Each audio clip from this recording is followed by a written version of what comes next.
आप सभी का स्वागत है एंड आज की क्लास में हम लोग बात करने वाले हैं class 9th mathematics exercise 12.1 chapter statics.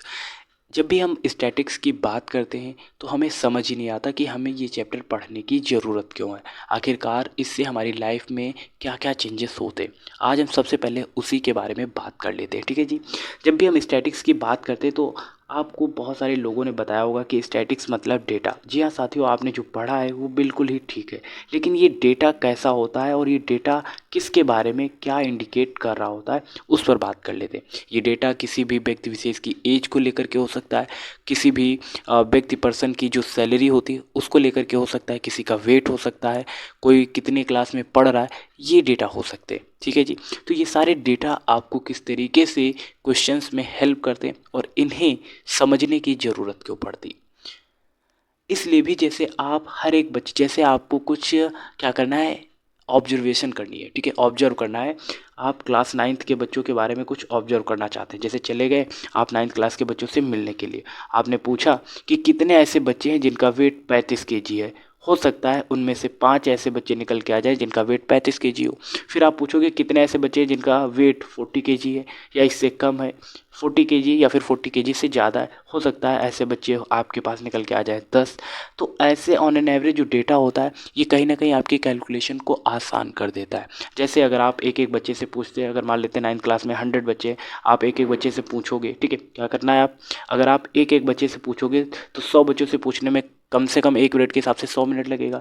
ठीक है ना। तो ये 100 मिनट यानी कि अप्रॉक्स 2 घंटे आपको लग रहा है, मान लेते हैं। ठीक है जी। उसके बाद अगर आप ऐसे डेटा पूछोगे कि कितने ऐसे बच्चे हैं जिनका वेट 30 केजी है, तो हो सकता है ऐसे बच्चे निकल के आ जाए 20। फिर आपने पूछा कि कितने ऐसे बच्चे हैं जिनका वेट 40 केजी है, ठीक है, 30 और 40 के बीच में, तो हो सकता है ऐसे बच्चे निकल के आ जाए आपके पास 30। ठीक है। फिर आपने पूछा कि 20 से कम कितने हैं जिनका वेट 20 से कम है, हो सकता है ऐसे बच्चे 5 हों। ठीक है। फिर आपने पूछा 25 केजी के आसपास का वेट कितना है, तो हो सकता है ऐसे बच्चे 40 हों। ठीक है। तो ऐसे आप पूछोगे तो आपका समय भी कम लगेगा और आपके पास एक एवरेज निकल के आ जाएगा कि इतने ऐसे बच्चे हैं जिनका वेट इसके इसके बीच में है। ठीक है ना। तो ये कहीं ना कहीं हमारे कैलकुलेशन को, हमारी ऑब्जर्वेशन को कम समय में हमें अप्रॉक्स वैल्यू दे देता है, करेक्ट वैल्यू देता है, जिससे हमें कम समय में बहुत अच्छी चीज़ें जानने को मिलती हैं। ठीक है जी। उसके बाद अब हम यहाँ पर सिलेबस की तरफ चलते हैं कि हमें इस सिलेबस में पढ़ना क्या है। ठीक है जी। और किन किन टॉपिक्स को समझना हमारे लिए इम्पॉर्टेंट हो जाता है। सबसे पहले यहाँ पर हम बात करेंगे कि आपको पढ़ना क्या है। इस चैप्टर में स्पेशली आपको पढ़ना है बार ग्राफ। ठीक है, ये बार ग्राफ क्या होता है। ठीक है। उसके बाद हम लोग बात करेंगे कि हिस्टोग्राम क्या होता है, क्योंकि इससे रिलेटेड क्वेश्चंस बनेंगे। फिर आपको हम बताएंगे कि फ्रीक्वेंसी पॉलीगॉन क्या होता है। ठीक है, फ्रीक्वेंसी पॉलीगॉन। ठीक है, ये 3 चीज़ें आपको पढ़नी है। इसके साथ साथ आपको और क्या पढ़ना है उस पर बात कर लेते हैं। इसके अलावा आपको लोअर लिमिट क्या होता है, अपर लिमिट क्या होता है, क्लास मार्क क्या होता है। ठीक है। उसके बाद क्लास साइज क्या होता है। ठीक है, इस पर बात करेंगे। और अगर आपने इतना क्लियर कर लिया देन डेफिनेटली आपकी इस एक्सरसाइज में कोई भी क्वेश्चन आपसे बचने वाला तो नहीं। आप सारे क्वेश्चंस अटेम्प्ट करोगे और सारे क्वेश्चंस बिल्कुल सही होंगे। क्लियर है जी। अब हम चलते हैं कि बार ग्राफ क्या होता है उसको समझ लेते हैं सबसे पहला। ठीक है, क्या समझेंगे बार ग्राफ। ठीक है। तो यहाँ पर अगर आप मेरे बारे में कुछ ब्रीफ इंट्रोडक्शन देना चाहते हैं या समझना चाहते हैं तो बस वो यही है कि शिक्षा को बेचकर अगर लोग मुझे अपने पैरों पर खड़ा होना समझते हैं तो मैं विकलांग ही ठीक हूँ। ये मेरी अपनी लाइनें हैं और जिनका मतलब आई होप आपको समझ में आ गया होगा। अब हम आगे चलते हैं और अपने टॉपिक की तरफ बढ़ते हैं। तो यहाँ पर सबसे पहले जैसा कि मैंने अभी बताया था कि हम बात करेंगे बार ग्राफ के विषय में। तो ये क्या है हमारे पास बार ग्राफ। तो अब आप कहोगे भैया आप कोई भी डायग्राम लेके आ जाओगे और उसका नाम बता दोगे तो क्या हम मान लेंगे। बिल्कुल नहीं मानना है। मैथमेटिक्स एक ऐसी चीज़ है जिसको प्रूफ करके बताना पड़ता है, और अगर आपने एक बार समझ लिया फिर आपको रटने की भी ज़रूरत नहीं, क्योंकि आपके पास रीजन अवेलेबल होता है। आपको समझ में आ चुका होता है कि वो है तो क्यों है, और फिर आपको बार बार उस चीज़ को याद करने की ज़रूरत नहीं। तो स्पेशली आपने 2D में एक एक्सिस खींचा है, वर्टिकल लाइन खींची और एक हॉरिजेंटल लाइन खींची। ठीक है। अब यहाँ पर ये सारे क्या हैं, ये सारे रेक्टेंगल्स हैं। क्या हैं, ये सारे रेक्टेंगल्स हैं और ये रिप्रेजेंट क्या कर रहे हैं। ठीक है, यहाँ पर देखो स्केल लिखा है, यानी कि पैमाना होता है 1 centimetre is equal to 10 children, ठीक है, तो वो अलग की बात होगी, लेकिन इंपॉर्टेंट होता है पैमाना आपको पता होना चाहिए। तो बार ग्राफ की स्पेशल बातें वो यही हैं कि यहाँ पर आप डेटा को रेक्टेंगल की हेल्प से रिप्रेजेंट करते हैं, ठीक है। अब यहाँ पर जैसे लिखा गया है क्लास, ठीक है, उसके बाद जैसे 5th क्लास है, 6th क्लास है, 7th 8th 9th 10th, ठीक है, ये क्लास वाइज डेटा यहाँ पर लिखा गया है। जैसे 5th क्लास में कितने बच्चे पढ़ने के लिए आए, नंबर ऑफ चिल्ड्रंस, ठीक है, वो कितने हैं यहाँ पर 130, ठीक है, इसके हिसाब से 130 है। उसके बाद 6th क्लास की बात करें तो 120 है अप्रॉक्स में। 7th क्लास की बात करेंगे तो ये 90 के आसपास आ रहा है। तो ये रिप्रेजेंट कर रहा है कि किस क्लास पे कितने बच्चे पढ़ रहे हैं, ठीक है, या फिर कितने बच्चे वहाँ पर रेगुलर बेसिस पर क्लासेस अटेंड कर रहे हैं, ठीक है जी। अब ऐसे डेटा को अगर आप with the help of represent करते हो रेक्टेंगल्स, सो दैट वो क्या होगा, बार ग्राफ होगा। और एक बार ग्राफ की सबसे अच्छी बात क्या होती है कि यहाँ पर जो रेक्टेंगल्स बन रहे होते हैं उनके बीच का जो डिफरेंस होता है, जैसे यहाँ पर ये डिफरेंस जो आप खाली जगह देख रहे हो वाइट वाइट, तो ये क्या होती है, ये डिफरेंस क्या होता है, इक्वल होता है, ठीक है। ये चीज़ आपको नोट डाउन करना है, बार ग्राफ में ये जो डिफरेंस होता है क्या होता है, इक्वल होता है। याद रहेगा? आप कहोगे भैया बिल्कुल याद रहेगा, क्योंकि सर पढ़ाएं और हमें समझना है, ये तो हो ही नहीं सकता। क्लियर है जी? उसके बाद अब हम बात करने वाले हैं हिस्टोग्राम की। किसकी बात करेंगे? हिस्टोग्राम। अब ये हिस्टोग्राम होता क्या है स्पेशली? हिस्टोग्राम में भी स्पेशली रेक्टेंगल्स ही बनते हैं, बट इसमें कुछ और भी खास बातें। जैसे यहाँ पर रेक्टेंगल तो बन रहे हैं, अगर आप ध्यान से देखें तो हर एक रेक्टेंगल क्या है, जुड़ा हुआ है, ठीक है। जबकि अभी मैंने जो पिछला वाला बार ग्राफ बताया था उसमें ऐसा नहीं था, ठीक है। अगर आप यहाँ पर बार ग्राफ देखें तो यहाँ पर रेक्टेंगल्स क्या हैं, सारे रेक्टेंगल्स अलग अलग हैं, और इनके बीच का जो वाइट वाइट एरिया है वो डिफरेंस क्या होगा, बिल्कुल ही इक्वल होगा। ये चीज़ आपको समझनी। ये क्या था हमारे पास, बार ग्राफ, ठीक है। और इसके आगे हम लोग क्या बात कर रहे थे, हिस्टोग्राम की। तो हिस्टोग्राम में सारे रेक्टेंगल्स क्या हैं, आपस में कनेक्टेड हैं, आपस में जुड़े हुए हैं। ये एक रीजन आपको देखने को मिला, ठीक है, कि हिस्टोग्राम में सारे रेक्टेंगल्स क्या होते हैं, आपस में जुड़े हुए होते हैं। अब जुड़े हुए क्यों होते हैं इस पर भी बात कर लेते हैं, ठीक है। इसका मतलब सिर्फ और सिर्फ इतना है, जैसे यहाँ पर लिखा गया है परसेंटेज ऑफ मार्क्स और यहाँ पर लिखा गया नंबर ऑफ स्टूडेंट्स। इसका मतलब सिर्फ और सिर्फ इतना है कि 40 से 50% मार्क्स लाने वाले बच्चों की संख्या कितनी है, 10, और 50 से 60% मार्क्स लाने वाले बच्चों की संख्या कितनी है, 30, और 60 से 70 के बीच परसेंटेज मार्क्स लाने वाले बच्चों की संख्या 80 है। सेम पैटर्न पर ये ग्राफ ऐसे चलता है। कहने का मतलब है जब भी किन्हीं दो के बीच की बात हो रही होगी उसको डिनोट करना है तो हम वहाँ पर with the help of histogram उसको रिप्रेजेंट करते हैं, और यहाँ पर नंबर ऑफ स्टूडेंट्स दिया गया है, ठीक है जी। तो यहाँ पर 40 से 50% मार्क्स लाने वाले बच्चों की संख्या कितनी, 10। सेम पैटर्न पर ये ग्राफ इस तरीके से रिप्रेजेंट करा जाता है। अब आपको कि चलिए भैया ये तो क्लियर हो गया, ठीक है। अब यहाँ पर ये चीज़ क्या बनी हुई है इस तरीके से, तो यहाँ पर जो ब्लैक कलर से आपने एरिया देखा इसे बोलते हैं किंक। क्या बोलते हैं, किंक।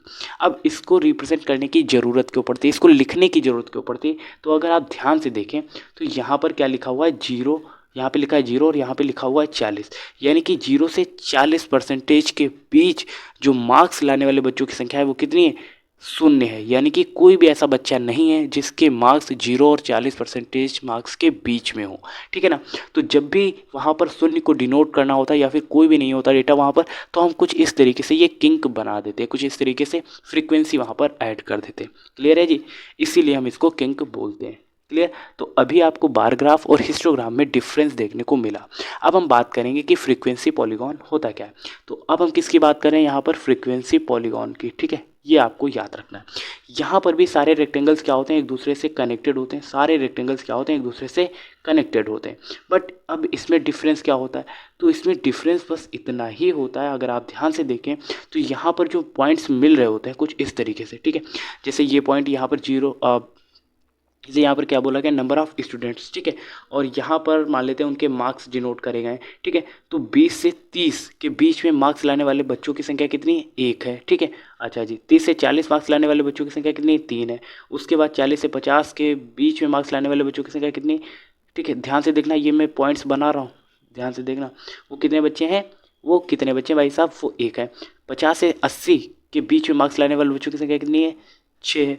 और 80 से 70, ठीक है, यहाँ पे लिखा गया 80 से 70, तो ऐसे बच्चे कितने हैं, यहाँ पर 4 हैं। और 70 से 80, देखो यहाँ पे डेटा कुछ आगे पीछे में स्प्रिंट हुआ है, आप इसको देख लेना। ये 70 होगा, फिर 80 होगा, फिर 90 होगा, ठीक है। तो लास्ट वाले में 80 और 90 के बीच में मार्क्स लाने वाले बच्चों की संख्या 5 है। तो अब जो हमको ये डेटा मिला है, अब इसको क्या करेंगे, अब हम इसको मैच करेंगे। जैसे ये पॉइंट से ये पॉइंट मिलाएंगे, फिर इस पॉइंट को ऐसे ये सारे पॉइंट्स क्या करेंगे, मैच करेंगे। ठीक है, अगर नहीं समझ में आए फिर से देखो, ये मैंने पॉइंट्स बनाए हुए थे, अब इनको क्या करेंगे हम लोग, मैच कराएंगे। ठीक है, पहला पॉइंट ये देखो कुछ ऐसे जाएगा, तो इसकी जो चलने की डायरेक्शन है वो कैसी है, लाइक दिशा फ्रीक्वेंसी, जैसे कि फ्रीक्वेंसी चलती है। जब हम बोलते हैं, अगर आपने उसको एज अ वेव्स देखा हो, हालांकि उसको आप देख नहीं सकते, ठीक है, तो उनकी चाल या स्पीड कुछ इस तरीके से होती है और सेम पैटर्न पर ये कुछ ऐसा बन रहा है, इसीलिए हम इसको फ्रीक्वेंसी पॉलीगॉन बोलते हैं। फ्रीक्वेंसी पॉलीगॉन में भी रेक्टेंगल्स बनते हैं और सारे रेक्टेंगल्स क्या होते हैं, एक दूसरे से कनेक्टेड होते हैं, बट इनकी जो आगे मूव ऑन होने की जो डायरेक्शन होती है लाइक एज अ फ्रीक्वेंसी होती है, सो दैट इसीलिए हम इसको क्या बोलते हैं, फ्रीक्वेंसी पॉलीगॉन बोलते हैं। और इससे भी हम लोग क्या करते हैं, सिर्फ और सिर्फ डेटा को रिप्रेजेंट करते हैं, अपनी कैलकुलेशन को आसान करते हैं। अब हम क्वेश्चन की तरफ चलेंगे और क्वेश्चन को अटैम्प्ट करेंगे, फिर आपको समझ में आएगा कि बार ग्राफ कैसे बनाना है, आपको हिस्टोग्राम कब बनाना है और आपको फ्रीक्वेंसी पॉलीगॉन कब बनाना है। ठीक है ना, चलिए आगे बढ़ते हैं। अब यहाँ पर आपकी एनसीईआरटी बुक का जो पहला ही क्वेश्चन है, आप उसको समझने का प्रयास करना। क्वेश्चन क्या बोला गया है, a survey conducted by an organisation for the case of illness and death among the women and between the age of 15 to 44 in years world wide web. ठीक है, वर्ल्ड वाइड वेब बोल दिया, देखो WWE का शायद full form होता है, WW, हाँ नहीं, WWW का फुल फॉर्म होता है। ठीक है, अगर आपने पढ़ा हो कंप्यूटर में तो उसका फुल फॉर्म होता है, वर्ल्ड वाइड आ गया ना, इसलिए। उसके बाद अब आगे क्या बोला गया है, फाइंड द फॉलोइंग फिगर।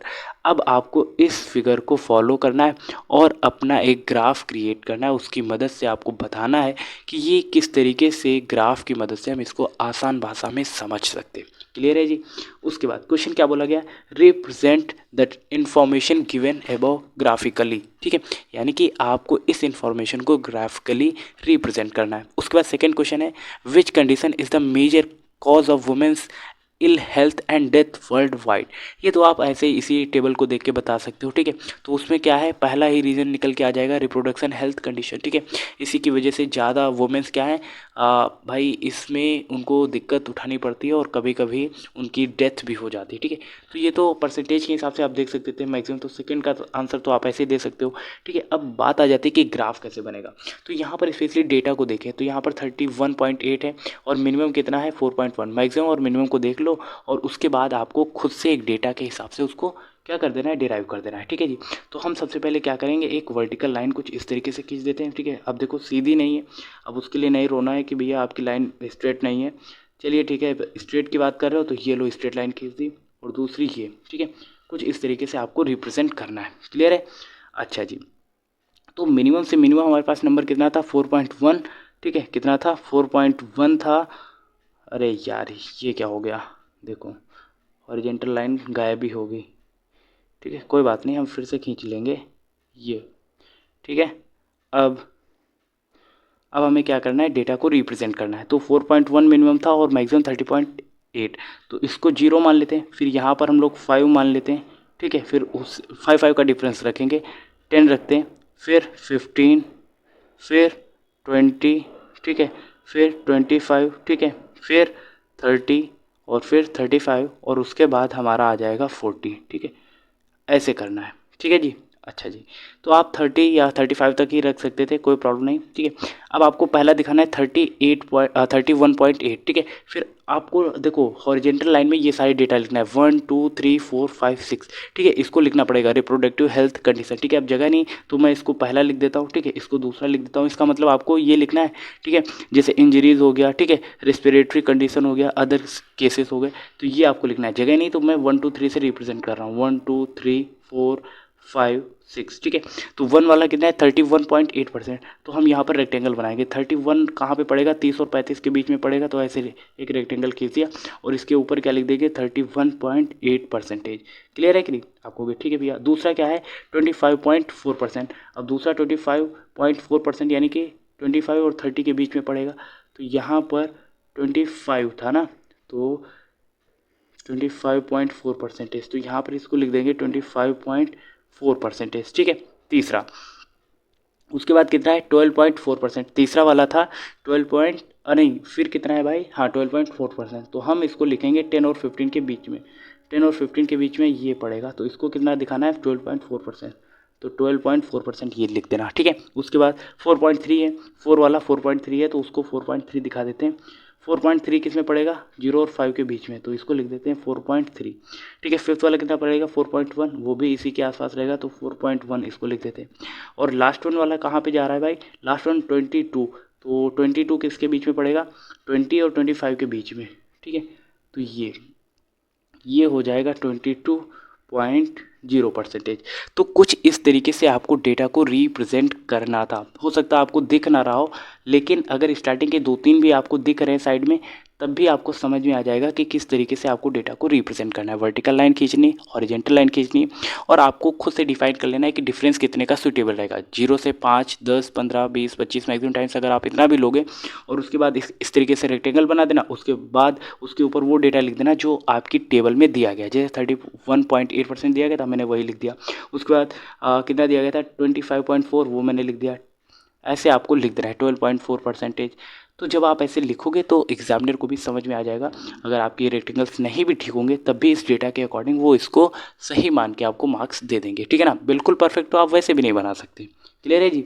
उसके बाद अब यहाँ पर क्वेश्चन सेकंड वाला बोला गया था, which condition is the major case of women illness health and death worldwide. तो पहला ही अगर आप देखें तो यहाँ पर रिप्रोडक्टिव हेल्थ कंडीशन ऐसी है जिसमें महिलाएं 31.8% इसको फेस करती हैं, और इसकी प्रॉब्लम की वजह से उनमें इलनेस या फिर कभी कभी आप देखो इवन उनकी डेथ भी हो जाती है।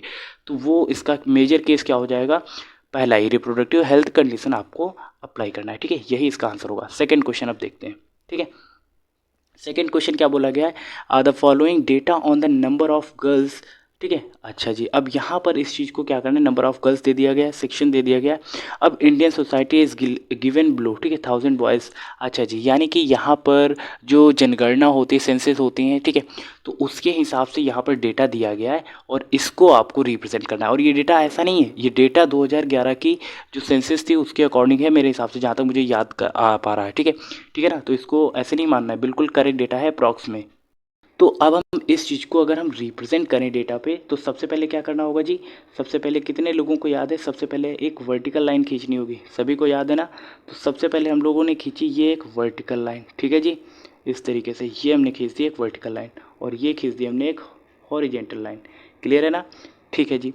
अब क्या करेंगे, अब दूसरा काम है, देखो फिर से इसको थोड़ा सा करते हैं क्योंकि जगह कम है, तो अच्छे से प्रॉपर बनाते हैं। क्लियर, उसके बाद ये दूसरी, ठीक। अब इसमें रिप्रेजेंट करते हैं। यहाँ पर बोला गया सेक्शन इधर दिया गया है, और इसके आगे क्या दिया गया है, इधर नंबर ऑफ गर्ल्स पर 1000 बॉयज़, ठीक है जी। तो अब आपको सेक्शन जो भी इस तरीके से लिखा रहता है उसको आप हॉरिजेंटल लाइन में लिखें, ठीक है ना। अब जैसे यहाँ पर आपको लिख देना है, ठीक है, कुछ इस तरीके से, इस तरीके से पहले आपको लिख देना है। पहले लिखा गया एससी यानी कि शेड्यूल्ड कास्ट, तो आपको एससी लिखना है, ठीक है। फिर क्या लिखा गया एसटी, ठीक है, तो एसटी आपको लिख देना है, शेड्यूल्ड ट्राइब। उसके बाद एससी एसटी नॉन, ठीक है, तो नॉन यहाँ पे मैंने लिख दिया एन, ठीक है। उसके बाद बैकवर्ड यानी कि मैंने बी से रिप्रेजेंट कर दिया। उसके बाद क्या है नॉन बैकवर्ड, ठीक है, तो एन बी मैंने लिख दिया, ठीक है, शॉर्ट में। उसके बाद क्या है रूरल, और क्या है अर्बन, ठीक है, मैंने इस तरीके से रिप्रेजेंट कर दिया। अब यहाँ पर वर्टिकली में ये डेटा कैसे रिप्रेजेंट करना है, तो यहाँ पर मिनिमम कितना है 910 यानी कि 910, और मैक्सिमम कितना है अगर आप देखें तो 970। तो इस डेटा को अगर आप 10-10 के डिफरेंस में भी करोगे तब भी एकदम परफेक्ट वैल्यू यहाँ पर आ जाएगी, ठीक है। तो यहाँ पर आपको 900 मान लेना है, ठीक है, स्टार्टिंग पॉइंट में, ठीक है, 900, फिर 910 हो जाएगा, फिर कितना होगा 920 होगा, फिर 930 होगा। इस तरीके से आपको लिख लेना है 10-10 के डिफरेंस में। फिर 940, फिर 950, ठीक है, फिर 960, फिर कितना हो जाएगा 970, ठीक है, फिर 980। ऐसे आपको मैक्सिमम से एक थोड़ा सा ज़्यादातर लिख लेना है। पहला है 940, ठीक है, तो एससी के लिए 940 कहाँ पे पड़ रहा है भाई, देखो तो ये लाइन कुछ 940 यहाँ तक टच कर रही है, तो इसके ऊपर आपको 940 भी लिख देना है। इससे एकदम जो वैल्यू रहेगी आपकी वो आपको भी याद रहेगा, और एग्जामिनर की नज़र जैसे पड़ेगी उनको भी समझ में आ जाएगा। एसटी के लिए कितना है 970, तो हम एसटी के लिए 970 तक जाते हैं भाई, ये रहा, ठीक है। तो ये हमने रेक्टेंगल खींच दिया। उसके बाद क्या था, नॉन SC ST के लिए 920 थी, तो हम इसको 920 यानी कि सेकंड लाइन तक इस तरीके से दिखाएंगे। उसके बाद बैकवर्ड डिस्ट्रिक्ट्स ये कितना था 950, तो इसको भाई 950 तक एक रेक्टेंगल खींच देते हैं, ये रहा 950 तक रेक्टेंगल, ठीक है। उसके बाद नॉन बैकवर्ड डिस्ट्रिक्ट ये कितना है हमारे पास 920 है, तो 920 के लिए ये डेटा रहा, ठीक है। उसके बाद रूरल के लिए 930 है, तो रूरल के लिए हमने भाई ये 930 तक खींच दिया। अर्बन के लिए 910 है, तो ये छोटा सा साइन खींच दिया। तो कुछ इस तरीके से आपको रिप्रेजेंट करना था एक बार ग्राफ की मदद से, ठीक है। तो इस तरीके से आपको हर बार डेटा बनाना है, समझना है और उसको रिप्रेजेंट करना है। अगर आपके लिए सूटेबल है तो बार ग्राफ बनाइए, हिस्टोग्राम बनाइए, या फिर आप फ्रीक्वेंसी पॉलीगॉन बनाइए, वहाँ पर डेटा को रिप्रेजेंट करना होगा लाइक दिस, ठीक है। उसके बाद नेक्स्ट क्वेश्चन क्या दिया गया है, थर्ड क्वेश्चन यहाँ पर दिया गया है, ठीक है। गिवन बिलो और the seats won the different political parties in the polling outcomes a state assembly election, ठीक है। स्टेट असेंबली इलेक्शन में पोलिंग होती है और उनके आउटकम्स के थ्रू जो पता चलता है कि कौन सी सीट पर कितने लोगों ने मतलब मतदान करा और किन लोगों को कितनी ज़्यादा सीट मिली और कौन विजयी हुआ, यानी कि कौन वोन कर रहा है, जीत रहा है, कुछ ऐसा, ठीक है। तो यहाँ पर पॉलिटिकल पार्टी दे दी गई कि ABCDEF, यहाँ पर कुछ 6 ये पॉलिटिकल पार्टी हैं और किसने कितनी सीट जीती हुई हैं उसके बारे में डेटा दिया गया। अगर आप इसको रिप्रेजेंट करना चाहो तो फिर से वही एक स्ट्रेट लाइन यानी कि वर्टिकल लाइन, फिर दूसरी हॉरिजेंटल लाइन, ठीक है। उसके बाद डेटा को रिप्रेजेंट करना है तो आप ABCD 6 सीट्स हैं, तो इसका नाम दे देते हैं A है, ठीक है। इसका नाम यहाँ पर A होगा, फिर B होगा, फिर C, फिर D, फिर E, फिर F, ठीक है, कुछ इस तरीके से। और यहाँ पर कितनी पार्टी, किस पार्टी को कितनी सीट्स मिली, अगर यही आप रिप्रेजेंट कर दोगे कोई दिक्कत नहीं है, ठीक है। यहाँ पे लिख दो डिफरेंस कितने का है, आप अगर चाहो तो 30 से लिख दो, ठीक है। यहाँ पर मेरे हिसाब से आप लिखो 20 से स्टार्ट करो, ठीक है। 20, ठीक है, 30, फिर 40, फिर सबसे पहले 10 लिखना है ऐसे, फिर 50, फिर 60, फिर 70, ऐसे आपको डिफरेंस दिखाना है, फिर 80, ठीक है, ऐसे दिखा दिया आपने। उसके बाद अब देखो ए पार्टी के पास कितनी सीट्स थी 75, यानी कि 70 और 80 के बीच में पड़ेगा, तो मैंने ये बनाया, ठीक है। इसके पास 75 सीट्स हैं। उसके बाद बी के पास है कितनी 55 है, 60 और 50 के बीच में होगा। और सी के पास कितनी है सीट्स 37, यानी कि 30 और 40 के बीच में। और डी के पास कितनी है 29, यानी कि 20 और 30 के बीच में। ई के पास कितनी है 10 है भाई, तो वो बहुत छोटा सा बनेगा यहाँ पर, ठीक है, ये कुछ। और एफ़ के पास कितनी है 37, तो भाई वो 37, 30 और 40 के बीच में पड़ेगा। तो इसका जो डायग्राम बनेगा, जो ग्राफ बनेगा, वो बार ग्राफ कुछ इस तरीके से होगा। और अब क्वेश्चन क्या बोला गया है, अब क्वेश्चन बोला गया है, बार ग्राफ तो बन गया ना, पहला क्वेश्चन तो complete, which political party won the maximum number of seats, ठीक है। तो पॉलिटिकल जो पार्टी होगी वो ए होगी और उसके पास नंबर ऑफ सीट्स कितनी है 75, तो वही यहाँ पर जीत रही होगी, ठीक है। तो सेकेंड का पार्टी ए 75 सीट्स, ठीक है। तो इस तरीके से आपको बार ग्राफ बनाना था। अब यहाँ पर प्रॉब्लम आएगी, ये आगे के क्वेश्चंस जो मैं आपको सॉल्व नहीं कराने वाला हूँ, मैं आपको इसकी हिंट दे देता हूँ और आपको खुद से करना है, ठीक है जी। अच्छा जी, सबसे पहले आपको ये समझना होगा कि जैसे हमारे पास ये डेटा दिया गया 300 से 400, ठीक है, 300 से 400, आखिरकार ये डेटा हमें बता क्या रहा है। फिर लिखा है 400 से 500, ठीक है, फिर 500 से 600, ठीक है जी। इसको पहले लिख लेते हैं 600 से फिर 700 लिखा। अब हमें समझना होगा, देखो डेटा तो और भी है, अभी हम इतने को ही समझ लेते हैं। यहाँ पर ये डेटा हमें एक्सप्लेन क्या करना चाहते हैं, तो ध्यान से समझना। ये जो 300 से 400, 400 से 500, 500 से 600, 600 से 700, 700 से 800, ये डेटा कुछ इस तरीके से चलता रहेगा। बट यहाँ पर अगर आप लेफ्ट साइड में देखें डेटा, तो ये 300, 400, 500, 600 ये आपको दिख रहा है। उसके बाद अगर आप राइट साइड में देखें तो वो डेटा क्या है 400, 500, 600 और 700, ये 2 प्रकार के डेटा है, ठीक है। तो ऐसे डेटा को हम लोग क्या कहते हैं, ये तो पहली बात, इन दोनों को बोलते हैं लिमिट, क्या बोलते हैं इसको, लिमिट बोलते हैं, ठीक है। 300 से 400 एक लिमिट है कि नहीं, लिमिट में चल रहा है। तो लेफ्ट साइड में जो लिखा है उसको हम लोग क्या बोलेंगे, उसको बोलते हैं हम लोग लोअर लिमिट, क्या बोलते हैं उसको जी, लोअर लिमिट, ठीक है। आप उसको याद रखना, इसको बोलते हैं लोअर लिमिट, ठीक है, लेफ्ट साइड में जो लिखा है। अच्छा जी, और जो राइट साइड में लिखा है उसको क्या बोलते हैं, अपर लिमिट, क्या बोलते हैं, अपर लिमिट, ठीक है। यहाँ तक कहानी क्लियर? आप कहोगे जी भैया यहाँ तक कहानी क्लियर है। लेकिन अगर मैं यहीं पर आपको ये बताना चाहूँ कि अगर आपको क्लास साइज निकालना है तो कैसे आपको निकालना है, तो क्लास साइज के लिए फॉर्मूला होता है जिसको हम CS से डिनोट करते हैं, यानी कि class size is equal to upper limit यानी कि UL माइनस LL यानी कि लोअर लिमिट। ठीक है, अब क्लास साइज निकालना है, यानी कि अब देखो अपर लिमिट यहाँ पर कितनी है 400, और 400 में से अगर 300 घटाएंगे तो कितना निकल के आ जाएगा 100, यानी कि क्लास साइज कितना होगा 100 का, और जिसे हम लोग H से डिनोट करते हैं, H से रिप्रेजेंट करते हैं। H की वैल्यू आपको ऐसे ही निकालनी होती है, राइट माइनस लेफ्ट, यानी कि upper limit minus lower limit. ठीक है, अगर आप 400 में से 300 घटाओगे 100 मिलेगा, 500 में से 400 घटाओगे तब भी 100 मिलेगा, 600 में से 500 घटाओगे तब भी 100 मिलेगा, 700 में से अगर 600 घटाओगे तब भी 100 ही मिलेगा। यानी कि क्लास साइज यानी कि H की वैल्यू कैसे निकलती है, upper limit minus lower limit. अब आपको तो पता ही चल गया अपर लिमिट क्या है, जो लेफ्ट साइड में लिखा होगा वो अपर लिमिट है, जो राइट साइड में लिखा होगा वो सॉरी अब लोअर लिमिट है और ये अपर लिमिट है। ठीक है, कन्फ्यूजन हो गया ना, कोई बात नहीं। ठीक है, लेफ्ट साइड वाला लोअर लिमिट, राइट साइड वाला अपर लिमिट। क्लियर है जी? ओके। अब आपको डाउट आएगा कि क्लास मार्क कैसे निकालते हैं। ठीक है ना, तो क्लास मार्क निकालने के लिए आपको एक फार्मूला याद रखना होता है कि आपको अपर लिमिट प्लस लोअर लिमिट और डिवाइड बाय 2, बस इतना करना होता है। अब आप कहोगे कि ये क्या है, इसको एक्स से डिनोट करते हैं। ठीक है, क्लास साइज तो आपने निकालना सीख लिया, अब क्लास मार्क कैसे निकालते हैं वो समझ लो। x is equal to upper limit plus lower limit divide by 2।